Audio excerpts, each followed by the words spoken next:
Hey, what's going on, everybody? Brian Champlin here, co-founder of We Like L.A. Joined, as usual, every week, Juliet, Bennett, Rylah, editor-in-chief of WeLikeLA.com. Juliet, how's it going? Good. How about you? First, we're closing in on our first full week of protests here in Los Angeles. That has been the story pretty much every day for the last 6.5 days. And there's a lot to say about that, obviously. A lot of crazy things are happening. A lot of maybe necessary things are happening. But we've each had some experiences with going out and documenting some of the protests here in Los Angeles. And I know that specifically there's been one issue we wanted to address in this conversation was the issue of the curfews and how there's been some confusion over that. It seems to be changing every day. I know as of today, there is no curfew in the city of LA, or is it the county? But there are some cities within the county that are still issuing curfews, or business districts, or like maybe we can start by spelling that out so people can get that latest news. Right. So today is the first day in several days where there is no curfew for LA County. Now, in their tweet, they said they don't plan to issue a curfew. That could mean that if something happens later today, that could change. So I would highly advise everyone to pay attention to your text alerts. And I find a good place to get information is the city's actual Twitter account, or the mayor of the city, or the police department. That's always a great place to get updated information. Now, within the county, cities can make their own decision. Mayor Garcetti promised no curfew tonight. If things last night were peaceful, he tweeted today, no curfew for LA. But Beverly Hills does have a curfew at 6 p.m. So you're gonna wanna make sure if you're gonna be in another city, West Hollywood, Santa Monica, whatever, that you know if that city has a curfew and you know where those boundaries are. Yeah, I think it can be. I mean, one topic we're going to talk about in a little bit is Metro's role in this and public transit, but it can be harrowing just to be out. Maybe you're at work to what would be quote unquote a non-essential job to a different side of town. You know, you need to get over to back wherever you live, or you use public transit to get around, and you're trying to avoid being in an area that's going to have a curfew where it would be enforced, and you'd be in danger of being cited, and maybe you're not even a part of the protest at that point, and you're still worried about that kind of stuff. I think that's a layer of the story that hasn't even been talked about too much. I know in regards to just the protest generally, I mean, our experience has been during the days when we've been out, it's been very peaceful for the most part. Maybe you can talk a little bit about some of the days that you've been out, and I will as well, and what has been your experience with things. Yeah, Saturday I went to the protest in Pan Pacific Park. Totally peaceful the whole time I was there. Although I did leave around 2:30. And then I went downtown later that day, and I didn't even see protesters for most of the time I was downtown. I walked around for a little bit, and then I want to say around 6:30, because I knew there was an 8 p.m. curfew, I went to the train station, and they had already closed the trains to get out of downtown. So then we went to a bus station, or a bus stop that was not too far from the train station, sat there waiting for a bus. The bus never came, but that's when we did see a lot of police activity. There were several cars that pulled up all of a sudden. They all got out, flooded the streets, and then the march actually came up where we were waiting for the bus. And that did get aggressive in that there was a construction barricade, so I didn't see all of what happened, but at some point the police did fire rubber bullets, or I know Garcetti was like, they're not rubber bullets. Whatever they're firing, they fired at the protesters. And a man near me got hit in the leg, and he was definitely really hurting, and kind of limped off the other way. And then we were just kind of stuck there watching like protesters and cops go back and forth, almost chasing each other around. It seemed like the police would block off one thing and the protesters would go this way, and then more police would come. And yeah, we were there for a really long time. The bus never showed up. Then we tried to use the Metro bike kiosk or whatever to pull out a bike while we were waiting, because I was saying, okay, if we just get out of downtown Los Angeles by curfew, we'll be fine. And then we got an alert on our phone saying that the curfew had been changed for the entire county. We're trying to get to Koreatown, so we're like, well, we have enough time to bike to Koreatown if we go there now. So we get to the bike, and then the kiosk wouldn't turn on, and then it wanted to download an app, and then it was like, no, that's not the right app. You need to download this one. And that's when you offered to come in and give us a lift, because otherwise I just don't know how we would have gotten out of there. And Metro said it would reimburse people for ride share or taxi, but as a last resort, I did try to call a Lyft or an Uber, and no drivers available, which I understand what driver wants to risk that. So that was our Saturday. Yeah, I think from my perspective on that, I've never been in a city that's had a curfew, so I didn't know what that meant. And obviously, I was seeing a lot of stuff. Friday was probably, I would say, the most destructive day downtown. That was the night when there was a lot of looting going on at stores, and it was not necessarily a safe place to be that night. And so I get this alert on my phone as you and I are having the conversation that the curfew is going into effect. I'm like, okay, well, just let me know as soon as you can so I can get there and get you out of there. And I think by the time I got down there, it was like 6:45. But I mean, I'm driving down like Temple Street to get to, we'd agreed to meet by like where the Broad is. And I'm like, am I going to run into a line of like cops or protesters or something that's going to get me held up, or like a street's going to be blocked off and then I'm going to be stuck or something? It's like, even just the act of driving to downtown, then to Koreatown, then home was like kind of mentally harrowing because there were so many unknowns. And I feel like in the past few days, the protests have done a good job of sort of like becoming larger and even more peaceful in a lot of ways. And it sort of stamped out some of the looting that had been going on. I think it was pretty bad over the weekends in some pockets of Los Angeles. Obviously, we saw what was happening in Santa Monica on Sunday and Van Nuys in subsequent day. And that's one thing I've been heartened by is like the protest I attended on Tuesday in downtown was completely peaceful. It was a lot of people marching from City Hall all the way down to like, I don't know, like 9th, 8th and Grand or something like that. And then kind of circling back around and ending back up at City Hall. And it was a lot of people. It was thousands of people. And everybody was like, forcefully chanting the slogans that they wanted to chant and letting their voice be heard. But it was very much a more positive vibe than like people were on the edge of like breaking glass windows or wanting to like cause chaos or something like that. I felt it was a lot more constructive. And then even more people showed up in downtown yesterday for a rally. I saw the pictures on the news of that.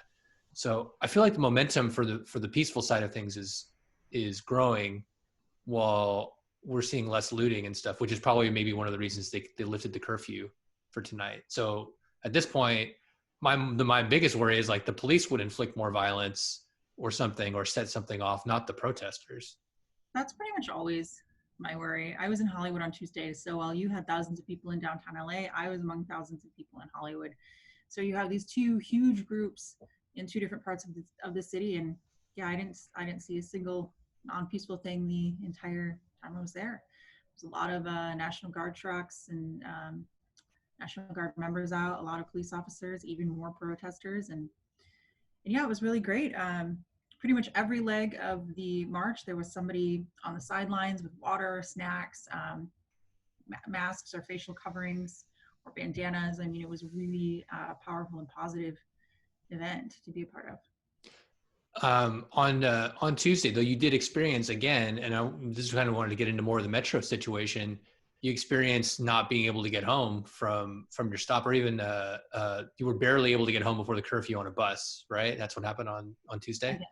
Again, yeah, I decided to leave the protest around 4. So I was there from noon to 4, and I mean, we went a long way. So at that point, I and a friend had probably walked 5 miles, and then we kind of split off because he lives in Hollywood, and I went to the Hollywood Highland train station, which was closed.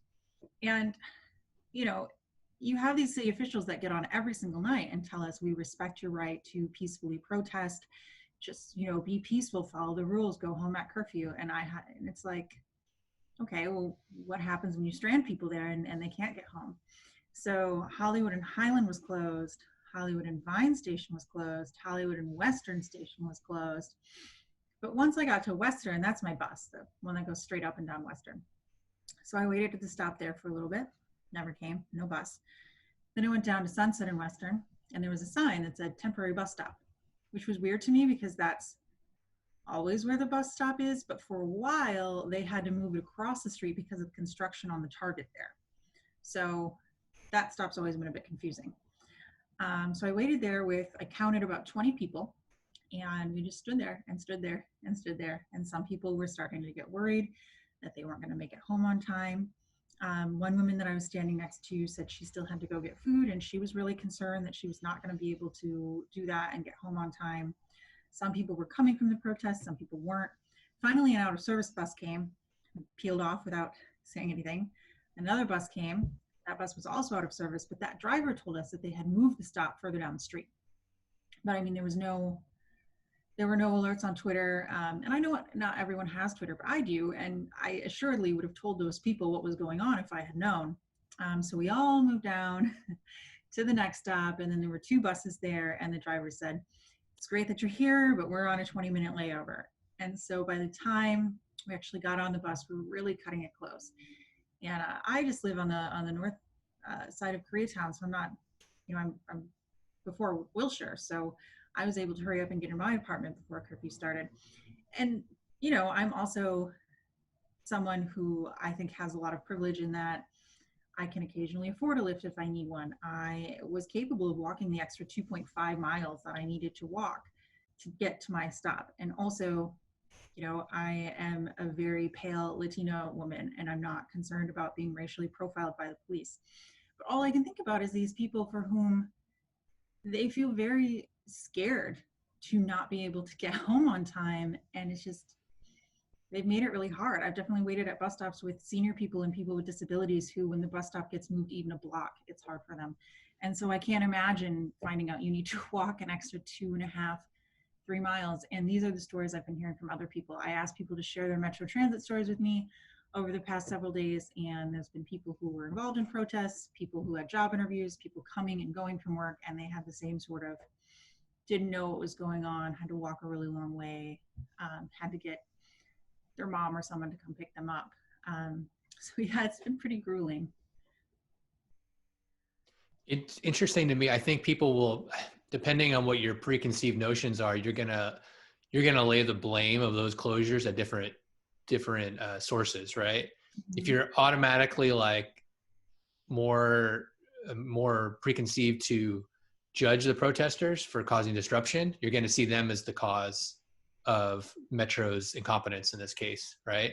Whereas if you understand that this has just been a lot of peaceful people for the most part during the day, and right before, a lot of the whatever quote unquote mayhem or whatever is happening after dark, and you're keeping people out and putting this threat of a curfew on them for people who aren't even participating, then I think then you have to start putting the blame on the city for just not being able to clearly communicate what's going on and causing more uncertainty, and I don't know, chaos isn't the right word, but confusion to the matter. I certainly plan to reach out and try to figure out what's going on here. I don't put any blame on the protesters. I feel like I know that some people climbed on top of a bus in the Fairfax area. But I just feel like you have so many National Guard members here.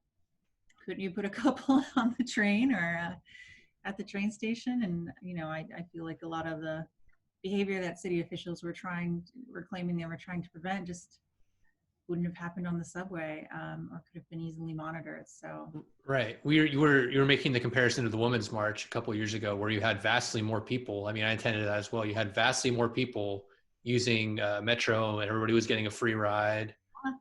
And like the usage was not the problem, right? So the justification has to be, well, people are going to be causing violence or mayhem or destruction or something right. on the train. And personally, I don't buy the argument that looters themselves are going to be using that as an escape route. I mean, most of the people who are looting were premeditated opportunists pulling up in like SUVs or vans or whatever, and like, they're storming an Adidas store or whatever.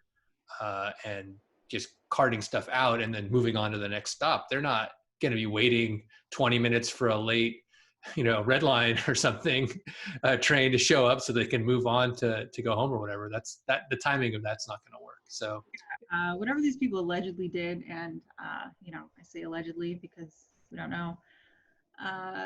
Yeah, I highly doubt that they were so bent on getting on the metro train station that it needed to be shut down, or that it couldn't have been protected by all these extra National Guards members that. Right. Especially after the weekend when the guard had showed up. Yeah, because the guard wasn't here maybe on Saturday. Maybe you can make some sort of argument there. But yeah, by Tuesday, when I was downtown and a friend of mine couldn't get out of downtown because the bus and all the train stuff all the trains had stopped by, I don't know, 4 or 5 p.m., then that's a different story. Well, that said, it seems like we have more protests on the way. I don't think I know we've had some news with the city making some concessions. We didn't even touch on that. Oh, hey, Kitty. Making at least the concession of not increasing the police budget and then promising some funds going towards other programs, which would be directed, which is a positive move for sure, but it's a small step, I think, in a lot of people's eyes. I don't know if that's going to quell the demands of what people are really after in this case. Well, I'd really like to talk to some people about that, and I think I'm going to work on that later today. Diverting $250 million from the city budget to these other programs, great. I hear 100 to 150 million of that is going to come from the LAPD or the police budget. But you have to remember that the police still have over $1 billion in their budget. So, if it's still a huge budget. So I think there's a lot of people who still do want some more of that money to be diverted to things like housing, public transit, maybe social work programs that, agencies other than the police department could take over. So I think another issue that needs to be addressed, and I just started reading about this the other day and understanding this, is that the county's resources are probably vastly more than the city's resources. So their budget, like for the sheriff's department and stuff, that's where a lot of the real core social programs come that people get serviced by in the county in terms of like health insurance or public health, mental health, all those things. Those are county agencies. So how are those going to be beefed up as well? And like, where does that come into the conversation? So you have to start talking to the county supervisors and seeing like, okay, yeah, it's not just the mayor and the council members who need to revise their budget, but also what's the county budget look like and how's that get squared, So there's a lot of room for improvement still here and a lot of things. The one issue, and this is something I'll come back to later in a future edition of this talk, is that there has to be accountability too. There's a lot of there's like graphics floating around from the city's policymakers on in terms of like what the core training they want to do, like the practices they want to encourage the police officers to use in terms of nonviolence or de-escalation, things like that, retraining. But it really comes down to accountability. It's like if somebody does something wrong, is there an independent body that the public trusts that's going to lay justice at these people for violating other people's rights or hurting them, murdering them in some cases across the country? That's a core question that needs to be addressed, and I have not heard an answer from Garcetti on that. Yeah, and I think it's hard for people to listen to these speeches, which are full of platitudes and nice language, and then go on Twitter and watch a group of teenagers being shot at with pepper balls, rubber bullets, whatever they really are, as they're running away in broad daylight because there's this curfew. Like, it's hard to, we need to see behavior that matches the words that people are saying. And I don't just mean someone kneeling in the street for 20 seconds, but then hours later you see hundreds of people lined up in zip ties. I mean, what people are asking for is real change. And so it remains to be seen if that'll happen. These protests have been very empowering for a lot of people. We'll just have to see. Yeah, it comes in, it's part and parcel. The protest as a form of direct action and civil disobedience, and then also when we vote in November or whenever the next local election is, I don't have the date offhand, but showing up to vote. Those two things hand in hand can create a lot of change for people. And we're seeing just in the last 7 days how people out in the streets has gotten a small concession. So if they stay out in the streets and they stay working towards this, there's the likelihood that more change could be brought about. Yeah, and I just want to point out that on May 20th, so I really have no conception of time these days since the pandemic and we're all inside every day. So May 20th, so a while ago, and certainly before the protests began here, or I shouldn't say before, because there were obviously protests before, but I mean before it really kicked in, there was a city council meeting where people called in, and almost every caller was addressing that budget and saying they didn't want it, and we needed to think about how we were going to spend our resources to deal with COVID-19, which is still very much a thing that's happening. Yep. And so it's kind of like, would there have been any change to that budget with just the callers, or did it really take people coming to the streets? Right. Is that just a PR spin that they're using? Oh, we were going to make these cuts anyway, so we'll just spin it like we're doing it because it's a concession to the people out in the streets. So that's another layer to this story for sure. Okay, that's a lot. It's a lot to digest. It's a lot to think about, but these are all good questions to be thinking about as folks that live in Los Angeles. In terms of what's going on this weekend, I mean, there are a bunch of things to do at home that we catalog as usual, but I feel like the protests are what's going to be on people's minds. I think people are probably going to be, if they're not participating, a lot of people are still going to be, it's going to be unavoidable to see stuff on TV, especially if we see tens of thousands of people out in like Grand Park or in Hollywood or other places in LA. So I guess we can just give people some tips or urge some safety and some precaution if you do go out and go to those protests. Yeah. So one thing to not forget is, like I said, we are still in the middle of a pandemic. So if you do go out, you're going to want to wash your hands a lot, sanitize them, bring your facial covering, try to social distance when you can. I have personally seen several volunteers who are handing out sanitizer and masks and water, but always good to be prepared and bring your own and wear comfortable shoes because you're going to be walking a lot. Other than that, if you are someone who feels like you can't go out but you still want to do something, I know I have a few friends who have underlying conditions and they have said, I really can't be out on the streets in the middle of a pandemic. What can I do instead? There are plenty of resources and we will post them in our Things to Do This Week guide. Reading lists, places to donate, places to learn more about what's going on. There are always things you can do in your house if that's where you need to be, but you still want to be involved. We'll find some things for you to do in that route. Yeah, that's really cool. Okay, well, I'll be sure to we'll post this that list as it gets published later today in the notes or the description below this YouTube video, so people can check that out. And also, if you guys are watching this from the email newsletter, same thing. There'll be a link in there with that latest list and those resources that Juliet just talked about. But yeah, we'll pick this conversation back up again next week and see how things progress, if any more changes have been made, if the protests have continued and maybe increased in intensity or are starting to taper off. It is the story to follow right now. So we'll try to keep you informed as best we can. Juliet, I do as always appreciate your time. And everybody out there watching, we will see you in the next episode. Take care.